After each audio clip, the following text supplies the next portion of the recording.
There is a river inside you. It doesn't roar. It doesn't demand. It moves quietly, just beneath the surface of your daily life. This river is your creative flow, ancient, unbroken, and always waiting. You don't need to become more talented to access it. You don't need to become someone new. You simply need to remember who you were before the world told you what art should look like, what success should mean, what worth should feel like. This isn't just a meditation. It's a journey back to your own wild aliveness, to the space where ideas aren't earned, they're invited. Let's walk into that space, together. Somewhere along the way, we were taught a lie. That creativity is a rare gift, that it belongs to a chosen few, artists, poets, musicians, that if you can't draw or compose or design, you're simply not the type. But creativity isn't about making art. It's about making anything, with presence.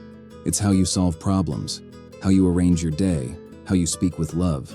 You were born making, with crayons, with blocks, with stories and sounds. You danced before you doubted. You sang before you compared. Creativity isn't something you learn. It's something you unlearn forgetting. So the question isn't, am I creative? The question is, where did I stop trusting that I am? If flow is the river, perfection is the dam. We tell ourselves, it has to be good. It has to be original. It has to matter.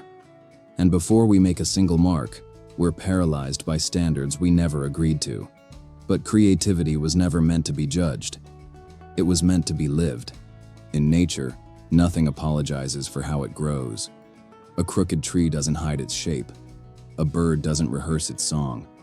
When you let go of the need to impress, you create from a place deeper than ego. You create from your center. And that's where flow begins. Play is the sacred portal into flow. Watch a child with finger paint. Watch how they forget time, how they follow the feeling, not the outcome. Play is not a waste of time. It is how life practices itself. As adults, we replace play with productivity. We think if something isn't useful, it's not worth doing. But the creative spirit doesn't care about usefulness. It cares about truth. Start with something small. Draw without planning. Dance without music. Speak a poem out loud with no rhyme, no meter, no audience. Let the inner child lead, not toward brilliance, but toward aliveness. Let's enter now. Sit back. Breathe in deeply and out. Imagine you're in a studio filled with light.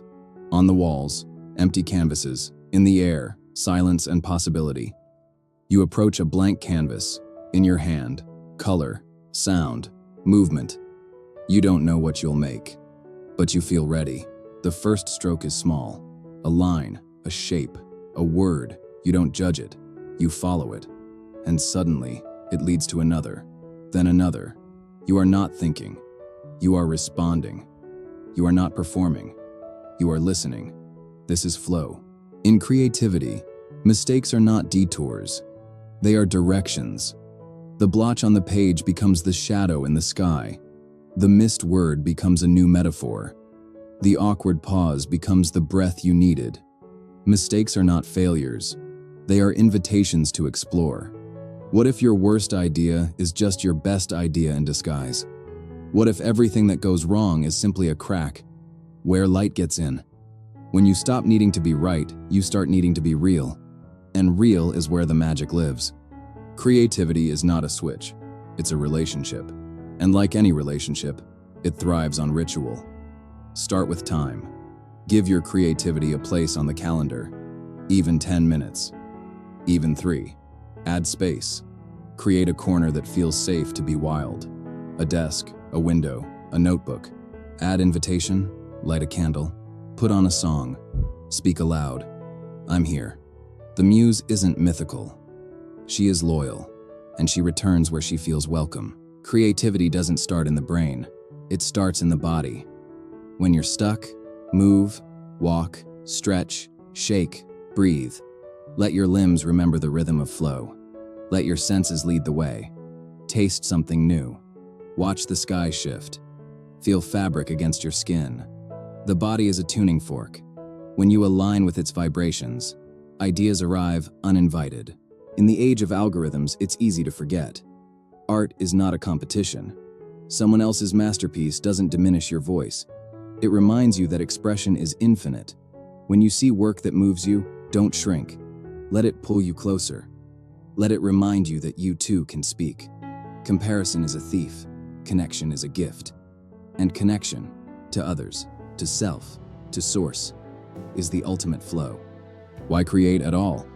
Not to be famous, not to be perfect, to be alive, to turn invisible things into visible ones, to give shape to longing, form to joy, color to grief.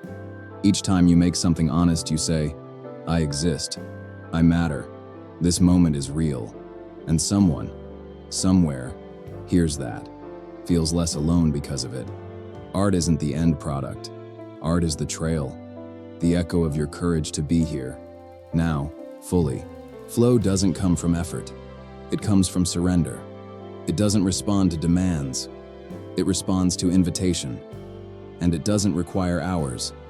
Sometimes all it needs is one breath, a pause, a reaching inward, a quiet trust that what's needed will rise.